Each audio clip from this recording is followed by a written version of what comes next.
Pauline Luna, very proud sa anak nila ni Bossing. Tali, live na live sumayaw sa noontime show na EAP. Narito the chika, ang good vibes na chika natin today. Isang nakakatuwang sorpresa ang inihandog ng anak ni na Vic Soto at Pauline Luna na si Tali sa special na Father's Day episode ng EAP, ang noontime show ni na Tito Vic and Joey sa TV5 ngayong araw ng June 14. Guest ang anak ni na Jose, Paulo, Wally at Bossing.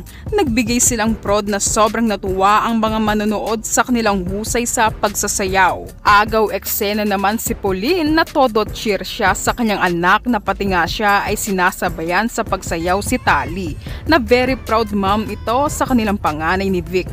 At si Bossing Vic naman, todo sigaw din ito na maririnig si Bossing na sinasabi ang Go Tali, na very proud dad siya sa anak nila ni Pauline.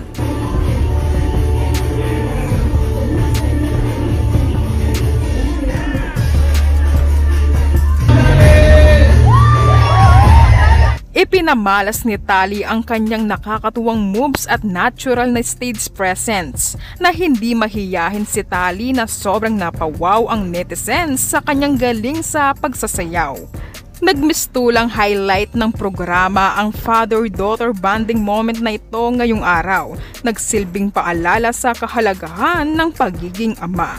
Natouch naman si Bossing sa naging mensahe ni Tali sa kanya na very sweet na anak talaga si Tali sa kanyang parents. Happy Father's Day, Dad. I love you forever. Okay, now na. Happy Father's Day, Dad.